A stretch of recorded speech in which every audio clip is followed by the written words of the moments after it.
So welcome, Elena. Thanks, Karen. Uh, I won't say it's great to be here because there's not the circumstances either of us would have wished, but yeah, thank you.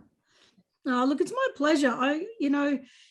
As I said in the very intro, I wanted to get you on to talk about all the great stuff that you do with startups and with Gips Tech. And, I think that because this podcast is Get Off the Bench, there's some amazing information you've got to share in that space. And I would like to come back to that in another interview, but I think that, you and I talked a couple of days ago and in light of the stuff that's happening in Ukraine, I think it's very easy for the world to say, oh, bloody Russians, or, with the COVID thing, to say, oh, bloody Chinese, and we tend to sort of label, all the people from a country with the same brush. And, you being Russian, you were born in Russia, and this stuff that's unfolding now, Russia and Ukraine, and which it won't end there, unless something's done. I think this is a really good opportunity to actually have this conversation, a raw conversation with somebody who is emotionally attached, and territorially attached to that situation, and can really share the pain of what's going on. And I think that it's nice for us to understand it from that perspective rather than being bashed by Western media. And I think, I hope you're going to share. I really think that there's stuff that we can do rather than feel helpless. So, Yeah, do you want to just, I don't even know where to start with this interview. I don't know where to go with it. I just want it to be real and honest, and let's just see how it unfolds. But do you want to tell us about your family and, you coming out here and all that kind of stuff? Yeah. So I was born in Russia. I left when I was 8 years old. So while English isn't my first language, it's definitely my best language at this point. I do speak Russian, but not anywhere near as well as English. Yeah. I've got family in both Russia and Ukraine. So this is something that really affects me personally. And that's also something that I wanted to mention, that like probably most Ukrainians would have family and friends in Russia. A lot of Russians would have family and friends in Ukraine. So this is the nature of this war. Like it's a fratricidal war. It's like Australia invading New Zealand or America invading Canada. The personal and family connections are that close. And I wanted to start a bit by just telling you a bit about my family and how they're affected. Yep. So my great-grandmother's sister, Auntie Katya, she died the day before the war started. She fought in World War II. She was an army medic. And her daughter was telling my mum that it's just so heartbreaking that she went through that entire war and survived that war. And now that she's being buried, it's war again. They managed to get the whole family together to have a funeral and to be able to say goodbye to her. It was after the war had begun. They knew that Russian troops had crossed the border, but it was still quiet where they lived. So they were able to get the family together at least. At the moment, so some of them have left. So my mum's cousin and her kids, I think, are on the way to Poland. Hopefully they've crossed the border by now. Where they live, so some of them live in a city that's kind of in Western Ukraine, fairly close to the Polish border. So that's not, that area hasn't seen heavy fighting. They've had some air raids and I think some military, like places nearby have been bombed, but it's been fairly quiet. The other cities in central Ukraine, but it's not in one of the areas that's like seeing really heavy fighting. So again, they've had air raids. I've seen like pictures of explosions in the outskirts, but like they've been escaping the worst of it so far. One of my mum's friends lives in Kiev, and I had a call with her yesterday, and that's really where it's been the worst of the fighting. So she was saying that she lives about 5 to 7 kilometers out, like she lives kind of on the outskirts of the city. And like, so she's like reasonably far away from where the bombing's going on, but it's just constant bombardment, not being able to sleep, the windows in her apartment rattling from the explosions. She was saying that like the bombardment was so heavy last night that she had a cup of coffee sitting on the table and the ground was shaking so much that the coffee was spilling over the edges of the cup. So when I had the call with her, she apologized for the dim lighting. She was lit only by the light from her phone. And said that the government had told citizens to observe a blackout. For anyone who doesn't understand the implications of that, let me spell that out. A blackout is what you do when you believe that the enemy forces are targeting those buildings. What that means is that the Ukrainian government believes Russian forces will deliberately target civilian buildings. And that has been confirmed by multiple sources at this point. Amnesty International has said that the Russian forces are deliberately targeting civilians. There's been interviews with a captured Russian soldier, like just a kid, maybe 19, 20 years old. And he was saying that first of all, he was saying that the colonels told us that Ukraine had attacked Russia and that Ukraine was bombing Russian cities. Then also he said, basically, shoot anyone who resists, including civilians. That was what we were ordered. And the interviewer was just incredulous of that. Like, he clarified it several times, like they told you to shoot civilians. I think the idea that this is happening in the 21st century is just, it's unbelievable. And yet it's reality, it's what's happening. This is basically, like, this is atrocities on a scale that have not been seen in Europe since World War II. This is like the Nazi invasion. And it should not be seen at all. It's just, we've got a very false sense of security, haven't we? We keep thinking that well, no one's ever going to allow a war. Nobody's ever going to allow this to happen. And yet some dictator. Nobody is us. It's do we allow it to happen? Like every single one of us, like we are nobody or somebody in this situation. Yeah. What are you prepared to do, like you individually, to prevent this from happening? Yeah, that's and I want to get further into that soon, because we do feel helpless and we do, not think we can. But I know you've got some ideas, and I do want to share them in a minute. With your, speaking to your auntie there, and she's like going through the blackout. How terrifying must that be? It's it's unfathomable, to be thinking I've got to sit here in the dark, and it's almost like waiting to be blown up. And there's nothing like, it's hard for most of us to imagine that somebody can be so bloody cruel. We all talk about Hitler, and we all talk about what he did to the Jews and how incredibly cruel he was. Yeah. And yet we kind of dismiss it. Well, that was in the past, and we forget that there are dictators amongst us, real tyrannic mongrels, that are just sitting there waiting to shoot civilians. I just find it absolutely abhorrent, and I don't think Putin's going to go, oh, well, Karen thinks it's terrible, I must stop, exactly. Like a psychopath doesn't care about people judging him. A psychopath doesn't care about, doesn't listen to reason. A psychopath doesn't care about your feelings. A psychopath is never going to stop unless he's punched in the face. Well, I kind of hope that happens. In fact, exactly.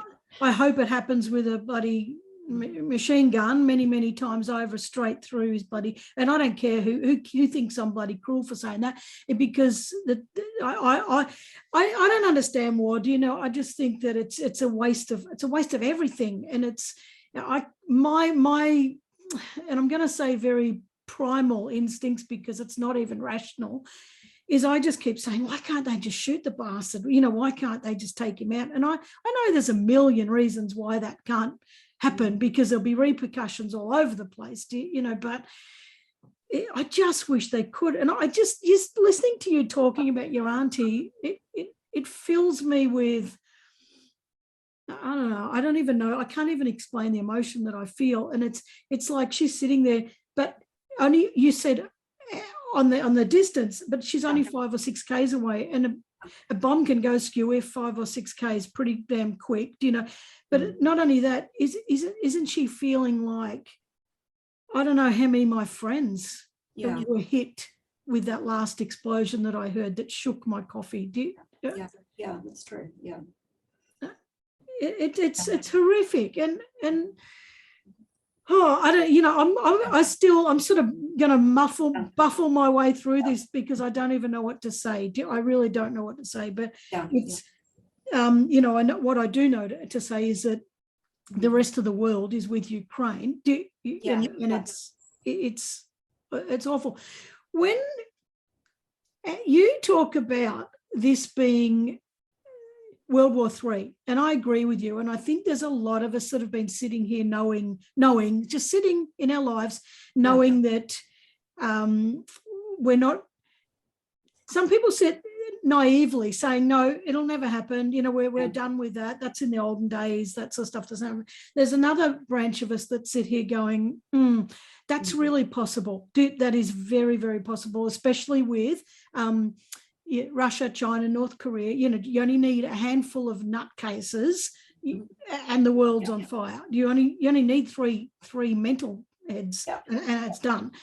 And so you talk about, I know you talk about it being World War III, but you also talk about it being prior to this, an information war. I know that you feel that World War III started years ago, and I'm with you, except I don't understand it like you do. In fact, can I just stop here and say, give you a compliment? And I know it sort of sounds a little bit off the cuff, and it's not, I'm not really digressing, but there are a lot of people that are hugely intelligent that I admire, with very high IQs. You are one of them. However, what I'm going to say is a lot of those people don't have a lot of common sense either. They can be very intelligent, but you've got both. And the way you present information, and I saw something on Facebook that you presented it, you're so considered and sensible and so intelligent. I just want to say that I really admire you for that. And I think that I wanted to say that because I want people to know who I'm talking to. Beyond you as a face, I want people to know that this isn't just coming from some irrational thoughts because you're Russian and you've got emotions attached. Like that, you're an extremely well thought out person, and I think so. That brings me into the bit about the information war. Oh, actually, and I also should say that you've got a massive background in IT, and information technology, all of the stuff that is relevant. So you've got an understanding that a lot of us don't have. So tell us what you think about this information war that's been going on. So first of all, I might start with that, just giving the background behind that comment that I do believe this is World War III. Yep. The reason why I say that, even though the bombs are only falling on Ukraine right now, is that this is not the start of the war. This is an escalation. Putin invaded Georgia in 2008. He invaded Ukraine in 2014. The attack on the US election in 2016, that was also that was an act of war. It was an act of information war. And this is just another escalation in that process. Psychopaths always escalate. If they're allowed to get away with it the first time, they will do something worse next time. That's been the pattern for Putin all of these past few years. And if he's not stopped this time, then he will not stop with Ukraine. There will be more war and it will go beyond Ukraine. That is why it is so critical that he be stopped now. The reason why I say that it is a world war, it's a global war right now, it's not just a war in Ukraine, is the information war side of it. That is global. The information war side, basically the attack on the US election, that was something that like basically from a Russian military standpoint, information warfare is a core part of warfare, just as like land, sea and air is part of war. Information is also part of war, and it's been considered that way since the 1920s. The West is only just starting to catch up now to that way of thinking. Now, the reason why I use the term information war rather than cyber war is specifically things like hacking, malware, viruses, trying to damage infrastructure, trying to steal money and data. Like cyber war is very specific and limited to that. Information war goes well beyond cyber war. Information war includes things like propaganda, misinformation, lies and deception, bribery, intimidation, threats, sometimes covert assassinations, all of that is part of information warfare. And information warfare, the goal of it is making your enemy change their minds. The goal of it is winning hearts and minds one way or another, whether through positive means or through threats and intimidation and bullying people into doing what you want. And that attack on the US elections, that was definitely part of the information war. One of the reasons why I feel like I can talk calmly about the situation, why I haven't cried about what's been going on, is that I've seen this coming for 5 years now. The night that Trump got elected, I went home and I told my husband, this is the start of World War III. That was the day when, like, to me, that was when Putin's previous attacks and his ongoing attacks in the US for many years at that point, that was the day when it paid off, when he was able to get away with it, when basically the consequences would be impossible. Like, he would get no consequences for the next few years.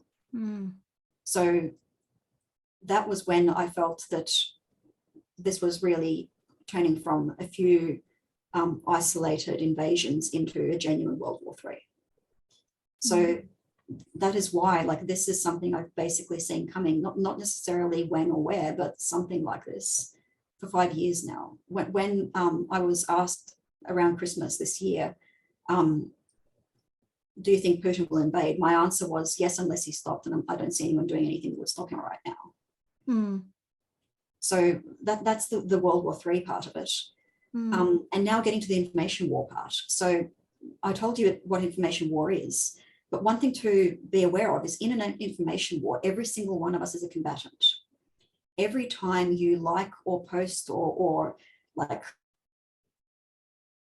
reshare something on social media, every time you leave a comment on social media on anything relating to either the war or any of the like various other aspects of propaganda that Russia is trying to influence. And Trump, for example, is another aspect where they really are actively still trying to influence that. Every time you interact with that kind of information on the web, you are in one way or another contributing to the information war. So the only question is, whose side are you fighting on? And choosing to do nothing is also still picking a side. Even if you never post anything, even if you never say anything on social media, the only thing it takes for evil to triumph is for good people to do nothing. So for everybody who's listening to this, I think most of us have at some point in our lives wondered, like, what would we have done if we'd been alive in the 1930s and 40s? Like, would we have been among the people who ended up resisting the Nazis, or would we have been among the people who basically just fell in line, just allowed it to happen? Would we have been worse? Would we have been the ones that got caught up in the Nazi cult and been active participants in atrocities? What would we have been if we'd lived then? You don't have to ask yourself that question anymore, because your actions right now, they are the answer. So what can we do? Because I know that helpless, when you know, I don't know, helplessness is a funny thing, and I've felt helpless on many occasions, and I've talked about this before with the bushfires, and you know, we're sort of hitting brick walls everywhere, and it made me believe I was helpless, you know. And we often will look at something that's going on somewhere else in the world and think, well, I can't do anything. Like, what am I supposed to do about this? Even though we would love to, most of us would love to get a gun and shoot him between the eyes, to be honest. That's what we would love to do, but we feel we can't do much. So what can we do? Yeah. So none of us, like, if you're listening to this video, you probably do not have the ability to like take a gun and shoot Putin. Damn. But you know, there are some people who do. There are people among his inner circle who may be starting to look at this situation and wondering whether maybe it was not such a great idea to follow a deranged dictator, and that maybe he's starting to lead them all straight off a cliff. Yeah. So the information war matters. The information war is actually maybe one of the most crucial parts of this war, because the only ways that I can see for this to end well without like millions of dead is for either the Russian people to rise up and overthrow Putin, or one of Putin's inner circle to realize that actually being associated with Putin is not good for their own life expectancy, and to do something about it. So that's basically why I'm thinking that every one of us needs to be involved in the information war in some way.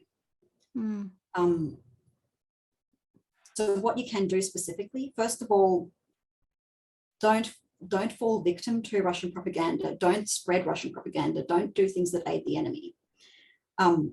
Before I get into that, actually, one thing I'll say is I want to address that question of helplessness. So when we're seeing evil on such a mass scale, it is really easy to feel helpless. It is really easy to feel like there is nothing you can do to change this. And you can't shoot Putin, but what you can do is just do something small that makes a difference in a positive direction. Because if billions of people do lots of small actions that push things in the right direction, billions of small acts add up to a big impact. So basically, one thing I'm seeing is that some people are kind of going like, how do memes actually matter in a war? Like, why are people making memes instead of doing something about it? Well, the memes do matter. The memes change minds. One of my favorite quotes from Lois McMaster Bujold is, "A weapon is a device for making your opponent change their mind." Really what is going to affect the long-term outcome of this war, Putin's goal is not just to destroy Ukraine. Putin's goal is to destroy Western democracy. So that is something that can't be done just through weapons. It's something that really is about winning the information war. So by getting involved in the information war and supporting Ukraine in the information war, every one of us can make a difference in that space. So what that means is sharing verified information from like trusted news sources. So journalists that are actually reporting accurate information, fact checking it, journalists that when they do include a quote from Putin, it's written along the lines of Putin lied and said blah, blah, blah, despite the fact that the facts showed completely otherwise.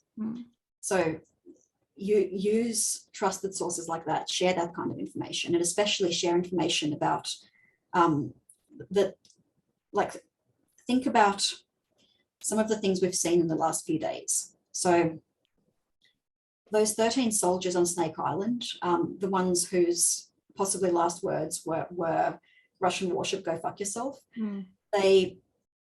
They chose to die. They were willing to give their lives to create a meme, basically.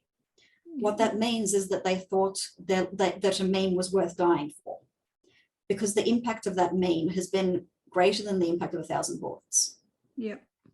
So that's a massive example of why the information war matters. And the information war is something that any one of us can contribute to, because by sharing verified, like reliable information about Ukraine, if you have any Russian friends and relatives or like any people on your friends list on Facebook, they will see that information. Reality is right now, basically all Russian state media is nothing but a complete propaganda like morass. So for example, there have been reports that Russian media have been prohibited from using the words war or invasion. They have to use military operation. And like it is just, if you only watched Russian media, you would see just a completely distorted alternate reality view of the world. And so shutting down Russian propaganda, that's another thing that any one of us can do to help fight the information war. Every time you see messaging that is in any way supporting Putin or excusing his behavior, or like, but what about blah, blah, blah, like what about the time when the United States invaded Iraq, like any of that kind of nonsense, shut it down. And it's something that you can do to actually support the war. So, and other aspects of like basically anything pro-Trump is also pro-Putin, because like, think about it. Can you imagine a former US president in 1939 saying, oh, that Hitler, he's a really great guy. He's a genius. If I were in charge, that wouldn't have happened. Like seriously, that anyone who said that would have ended up in jail in 1939. I sincerely hope Trump eventually does end up in jail. So anything supporting Trump is also like, if you share or like or like basically comment approvingly of anything that supports Trump, you are aiding the enemy. You know, it's you talk about there a couple of things, that I think that most of us would love Trump to be arrested. I hope that actually happens, and I hope his buddy pays for what he's done. Anyway, we'll stop that. Yeah. But the other thing is too, when you talk about I was talking about this to Nikki, my partner, just last night, exactly what you said. I said, what needs to happen is that somebody in his close inner circle needs to realize my family's going to die, and I'm willing to risk my life to save my family, and he needs to put a bullet right through Putin. And then be killed himself, whatever. That's definitely one way it ends. And I hope like again, how many go back in time and shoot Hitler? Themes have there been in movies and books, etc. So this is not something that they haven't considered probably at this point. I hope it happens. I think there's some early signs that Putin's allies are starting to question whether continuing to be allies is a sensible course of action. So like the fact that China has stayed neutral, that's a really positive sign. The fact that the president of Kazakhstan said no to providing troops to support Putin's invasion, that is actually really like that is amazing, because the president of Kazakhstan is a complete Putin puppet. Like for him to say no to anything Putin asks for is unprecedented. Wow.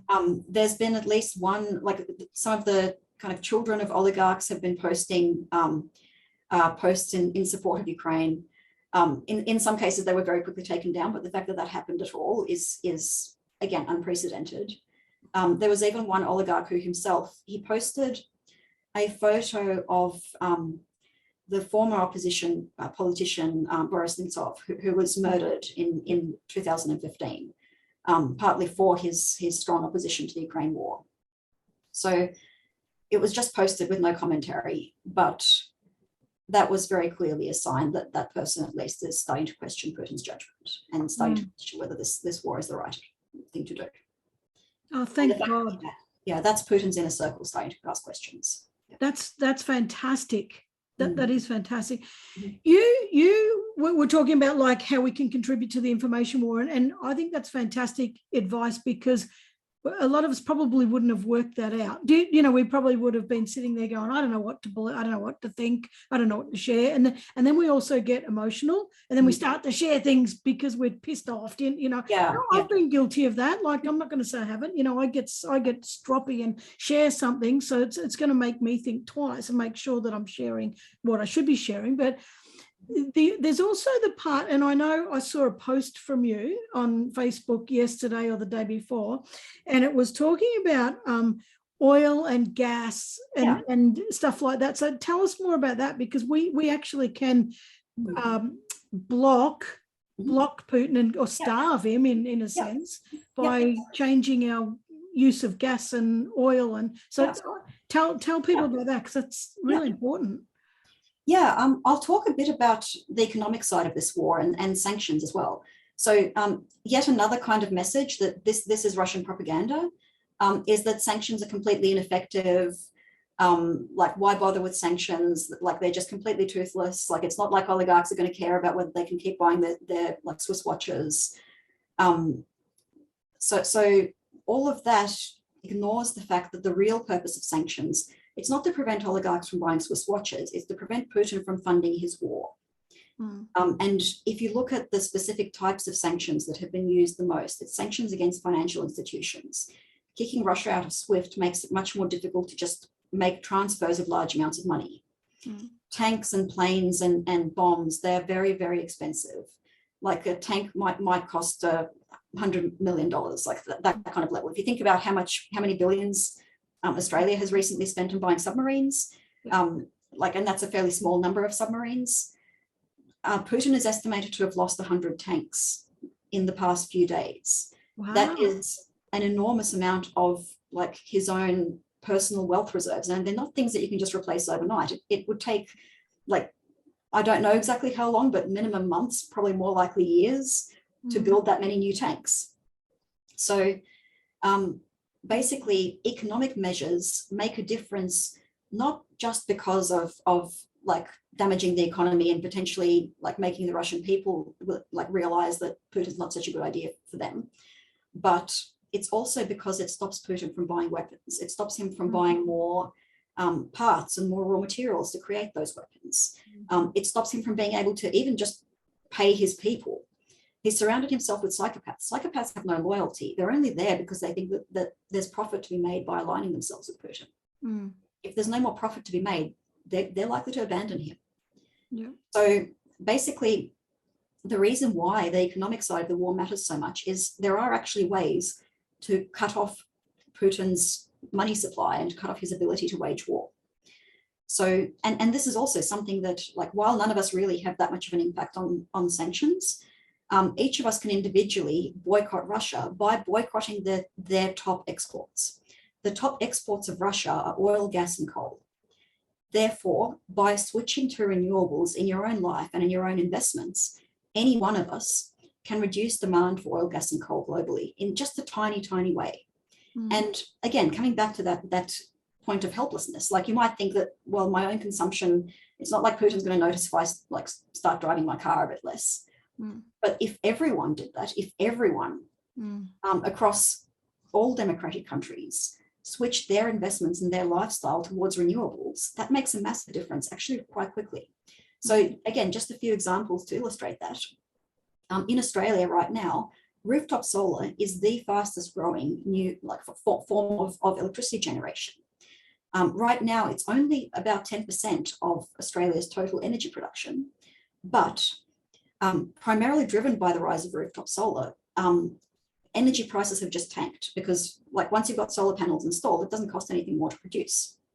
So these days, there are it's quite common for the actual wholesale price of electricity to be negative. What that means is it's incredibly unprofitable to run a coal-fired power station. And that's basically been the reason why we've been seeing coal-fired power station shutdown announcements being made much more quickly than anyone expected, driven by the fact that so many people have taken up rooftop solar. And it's only taken 30% of Australians doing that. Like, so 10% of total Australian energy generation to make that kind of difference. Another aspect, like regarding investments, you might think, well, I don't have any investments. Like, I'm not exactly like any kind of rich person. But every single one of us, if we've ever had a job in Australia, we have some investment through our super. So super funds in Australia own about 80% of total assets in managed funds, which means that ordinary Australians through our super funds are actually some of the biggest investors in Australia. Most super funds these days offer a green super option because it's becoming increasingly popular with consumers. So what any one of us can do is just log into our super account and switch our investments to the green super option. And if your fund doesn't have a green super option, then there's pretty much every other fund at the moment does. Or you can just contact your fund and demand that they actually implement one finally, because they're well and truly behind the times these days if they don't have one. So, like, I ended up doing that finally. Like, this was on my to-do list for quite a while, but realizing that my personal investment implications for the war made me actually finally go ahead and do it. It only took 10 minutes. This is something any of us can do today. And if a large percentage of Australian super investors switch their super into green super, again, that removes financial institutions funding for coal, oil, and gas. And that removes the money flowing into Putin to fund his war. It's so simple, isn't it? And we've got rooftop solar, and I can't remember how much it costs, but I'm just going to take a punt at 10 grand, something like that. And we don't have a battery. Unfortunately, that's our next purchase, but they're very expensive. But it's knocked out. So people say, well, I can't afford it. Well, we didn't really want to fork out 10,000 either, or whatever it was. It might have been 11 or 12. But the thing is, we were paying I don't know, it was about 1,200 a quarter, and now it's down to 200 a quarter. So it's pay for itself in a few years. It very quickly pays for itself. And once you've paid that outlay, you're getting these small bills, and you think, oh wow, and you feel fantastic every time you do. You don't feel angry and ripped off. You feel like, wow, this is fantastic. Look how it is. So it's an investment, but it's a good investment. It's not an outlay that you don't see the returns. And when you're talking about super, you know, I had never even thought of that until I read what you wrote the other night, and I thought, oh, I think many years ago I had my super in ethical investments and that sort of stuff. And I kind of left it at that, you know, and I just kind of had this thing in my back of my mind, well, all my super's ethical.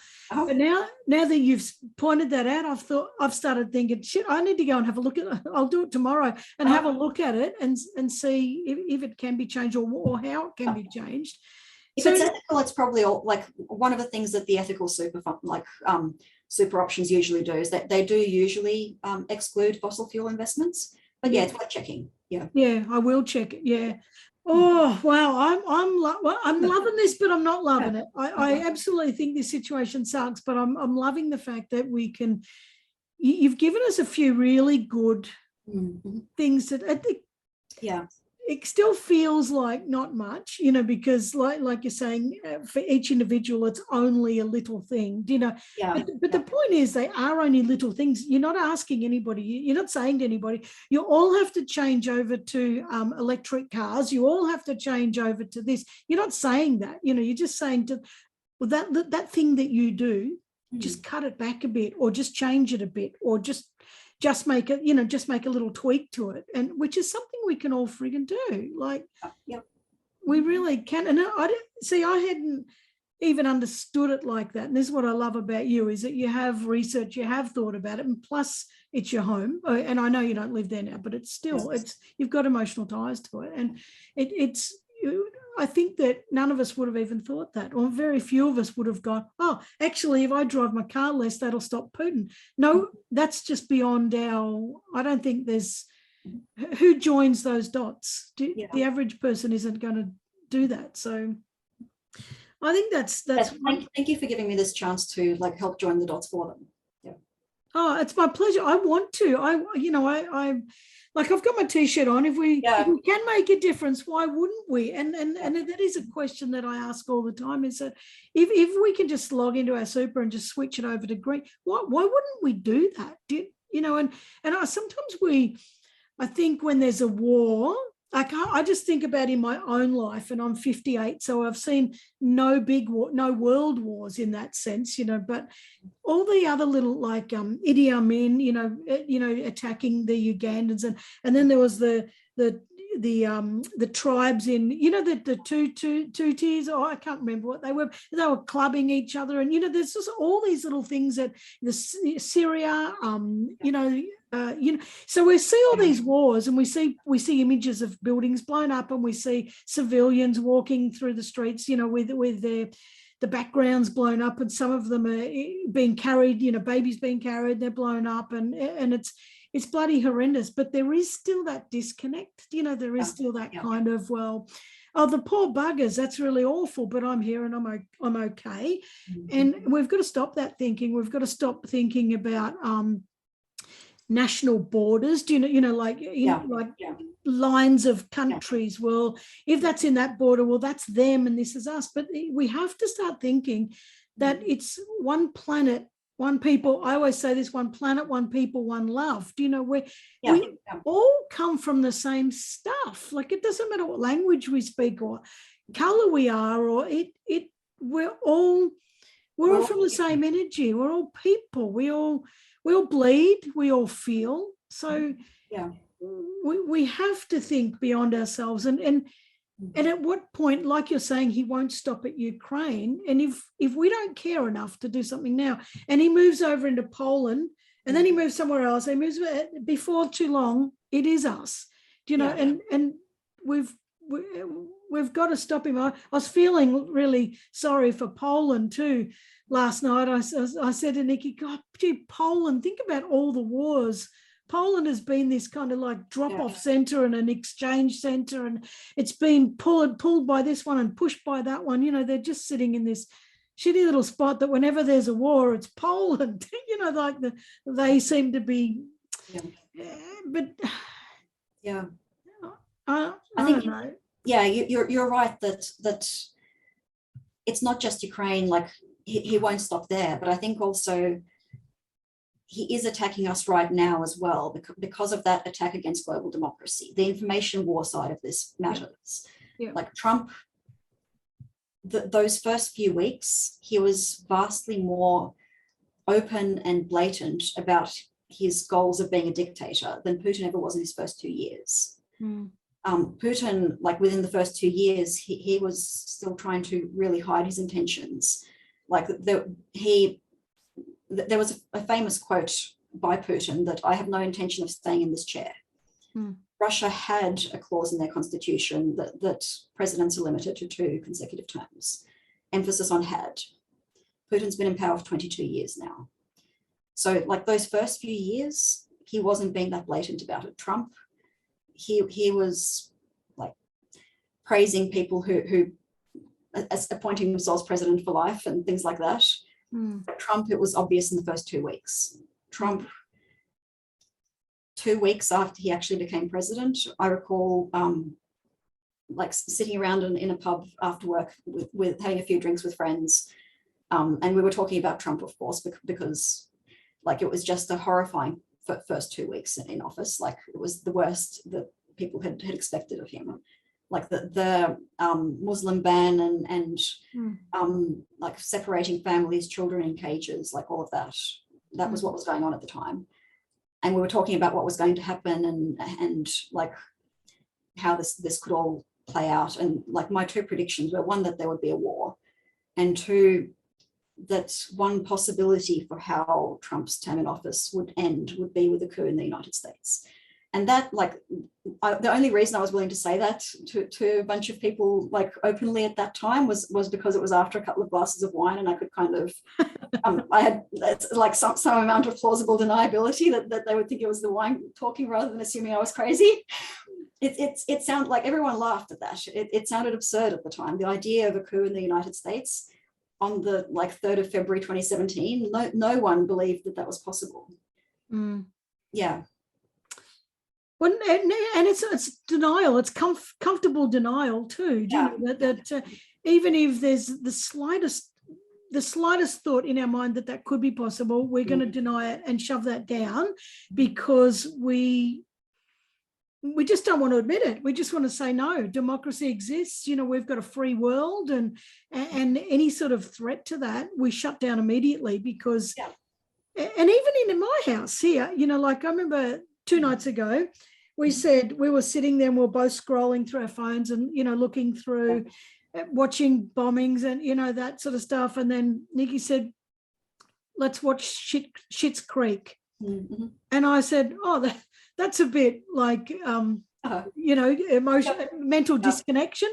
She said, you know, I can't do this. I just can't do this because I'm starting to imagine Putin attacking us. You know, I'm starting to imagine soldiers knocking on our door. And she said, my mind is starting to go a little bit crazy. I think that's necessary. Like you need lightness too.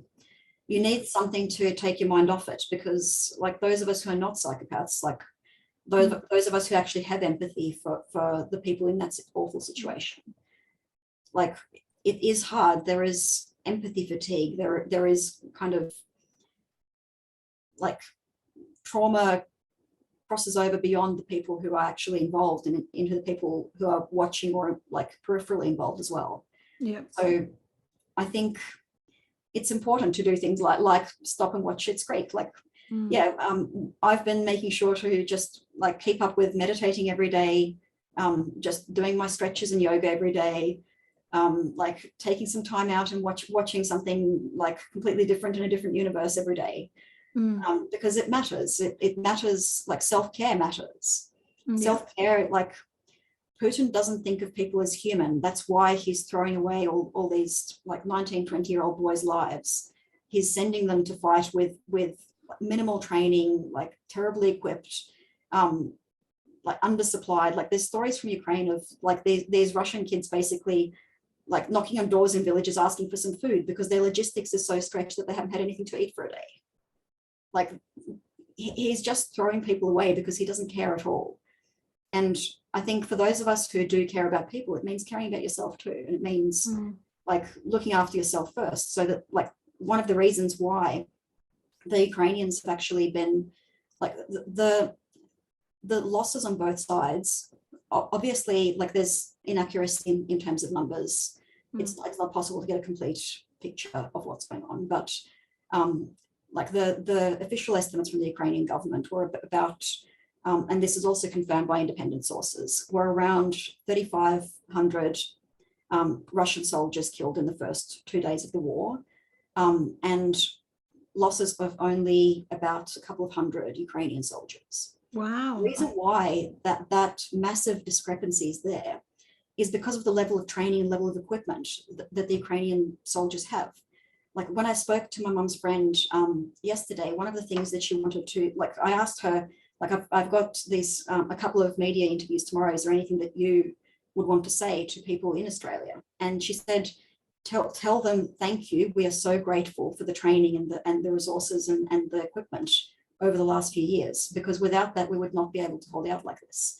Heroism without training and equipment just creates a mountain of bodies. Like the training and equipment makes a difference. That's what enables them to achieve those kind of results. That's yeah. Wow. Yeah. Tell them, pass on too, that we all care. You know, that's another thing. I think that sometimes, you know, the information, particularly for Russians, you know, the information is blocked. Like they're limited to what they see. They're not seeing the rest of the world saying we want peace. You know, I think the Ukrainians still seeing that because they're a bit more open with. But you know, I really want them to know, even if it's just from me. You know that we bloody care, and we wish we could do more. I love that. Well, I don't love that the poor young Russian soldiers were killed. I love that there was such a difference in numbers. I love that that they're able to hold, that the Ukrainians are able to hold out despite being like vastly outnumbered. Yeah, I love that, and it's stupid to say I love, you know, in something that's in war, but it's amazing. Like, it's just absolutely been amazing to watch. It gives hope. It gives hope that they can. I love what you're saying about the self-care too, and I agree with that, because if you're talking about, you know, doing things with our super or with our economy, or, you know, economic stuff, or with information stuff, and if we're not switched on, you know, like if we're not sharp in our mind, or we've become completely have compassion fatigue or empathy fatigue, if you switched off and just disengaged, then you can't do anything to help. Or if you're burnt out from it, you know, you're kind of like, I can't look at it anymore. So we need to keep looking at it. We need to keep taking action, but we need to do it in incremental steps, you know, or in small steps, so that we've still got enough power left in our own batteries and in our mental health, you know, our mental capacity to rationally think about how we're going to deal with it. So wow. Well, is there anything else you want to share? Because I think we've covered some great stuff, but I don't want to cut short if there's something else you want to say, but this is... I think that's actually, yes. So the other thing that, like, basically the two things that my mum's friend said would be the things, like, I also asked her what would help the most.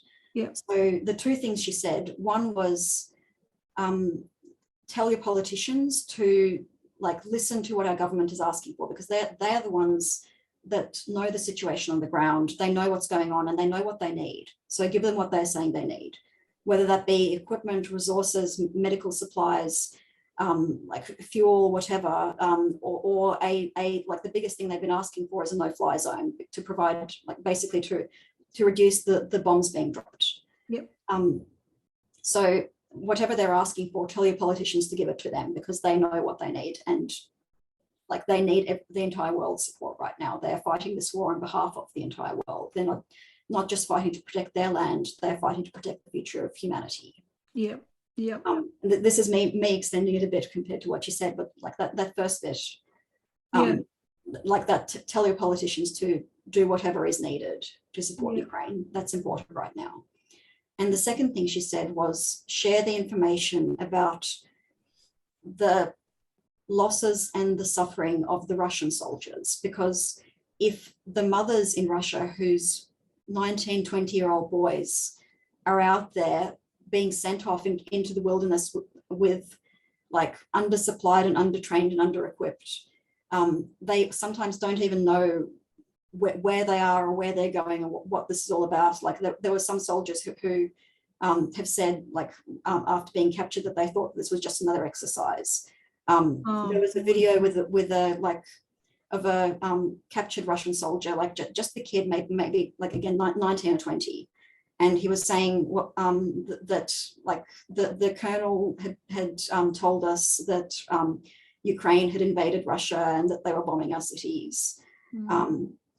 So like they've been just fed lies and marched off to die. And if their mothers, their families, their loved ones knew what was going on, if they knew the truth, like every Russian mother right now should be on the streets, because like otherwise their sons are going to come back in a body bag. What's going to happen to them if they get out on the streets? So are they going to get gunned down, you know? There's been over 2,000 people arrested so far. They haven't been. We don't know what's going to happen. There will definitely be attempts to shut it down using force and using violence. They are trying to shut down protests. They're trying to control the information people see to prevent protests. They are trying to use violence and intimidation to prevent people from going out on the streets. That is what dictators always do. And yet dictators have been overthrown by mass nonviolent resistance in the past. I think that there's a book called A Force More Powerful, which is still on my to-read list, but it's basically about nonviolent resistance movements and how they've been successful in overthrowing dictators.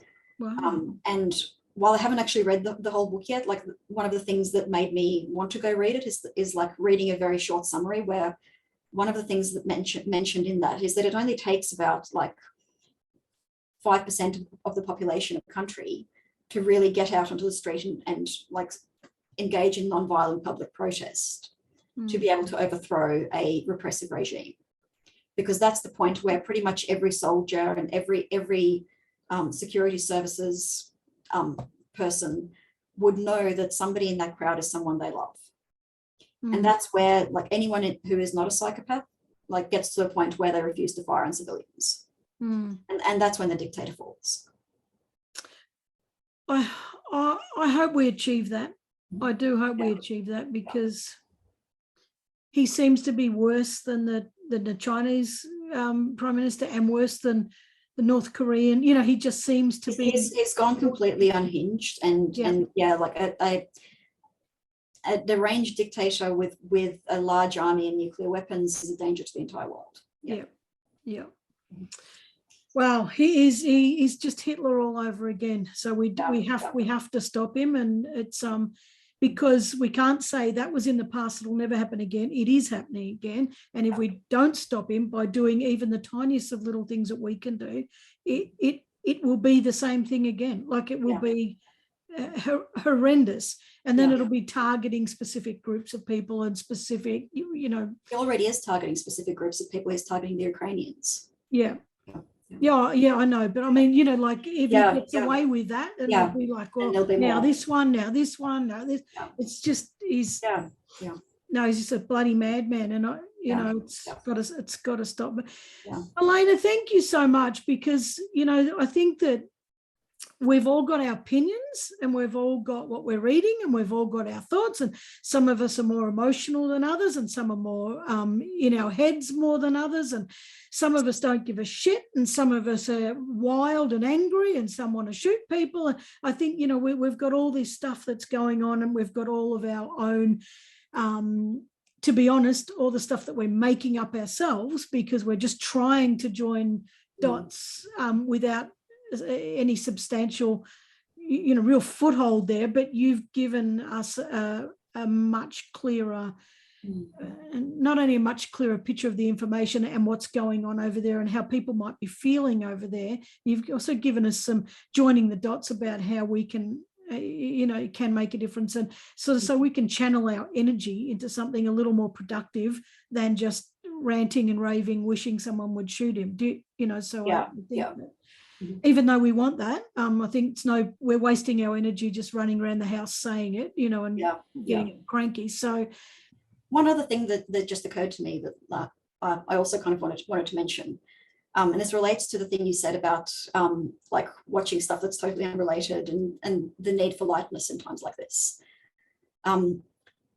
It reminded me of a conversation with my mum that I was having around maybe October, November, and we were talking about Putin, and I said, you know, if I had like $1 billion and I wanted to like use that to fund what I thought would be the most effective to take down Putin, what I would do is fund an army of comedians, because dictators hate being laughed at. Laughter tells them you're not afraid of them. Yeah.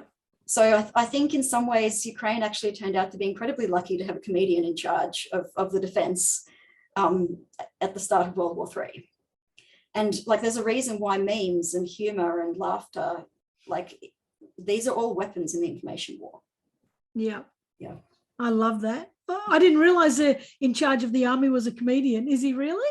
The president is a former comedian. So the way he really? became president, so he actually previously acted in a comedy show where he played a school teacher who kind of accidentally ended up president by criticizing the government for corruption. So like it was almost like the comedy turning into life, because this comedian with no political experience ended up also running on an anti-corruption platform and actually got elected. So everyone was a bit like, they were expecting him to be a bit like of a very inexperienced and not necessarily very effective president. And he's certainly made mistakes along the way. And there's like, again, as my mum's friend said, like we have politics like any other country. We have arguments between politicians on different sides, like people yelling at each other, and like even people getting into punch-ups in Parliament.